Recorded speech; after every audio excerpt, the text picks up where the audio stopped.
ఉన్నట్టుండి సోషల్ మీడియాలో young tiger NTR చేసిన ఒక పనికి అందరూ ఆశ్చర్యపోయారు.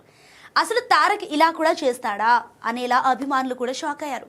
ఎందుకంటే అభిమానుల కోసం ఎన్టీఆర్ ఇలా చేయటం చాలా అరుదు. ఇక అసలు విషయంలోకి వెళితే ఎన్టీఆర్కు వంటలు చేయటం చాలా ఇష్టం అనే సంగతి మనందరికీ తెలిసిందే. ఖాళీ సమయం దొరికితే చాలు తనకిష్టమైన వంటలు ట్రై చేస్తుంటాడు టైగర్. నిజానికి బిర్యానీ చేయడంతో ఎన్టీఆర్ దిట్ట, కానీ ఈసారి వెరైటీ వంటకం ట్రై చేశాడు. పిల్లల కోసం చాలా ఇష్టమైన కుకీలు రెడీ చేశాడు.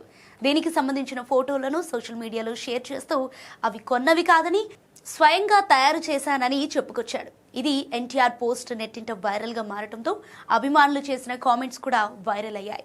ఈ నేపథ్యంలో ఓ అభిమాని సరదాగా ఒక పోస్ట్ చేశాడు. మా ఇంట్లో 2 చిన్నపిల్లలు ఉన్నారు, 2 కుకీలు పంపించన్నా అని ట్వీట్ చేశాడు. దానికి ఎన్టీఆర్ సరదాగా స్పందిస్తూ అడ్రస్ పెట్టు అంటూ బ్రహ్మానందం వీడియోని పెట్టాడు. అది చూసి ఆశ్చర్యపోయిన సదరు అభిమాని అన్నా జన్మ ధన్యమైంది అంటూ తన ఇంటి అడ్రస్ పెట్టాడు. ఇంకేముంది, ఎన్టీఆర్ నిజంగానే స్వయంగా తాను తయారు చేసిన కుకీస్ని అతనికి ఇంటికి పంపించేశాడు. ఇది చూసి సదరు అభిమాని ఆనందంతో ఉబ్బి తబ్బిపోయాడు. ఏదేమైనా ఎన్టీఆర్ చేసిన కుకీస్ 2 రోజులు సోషల్ మీడియాను షేక్ చేసేశాయి.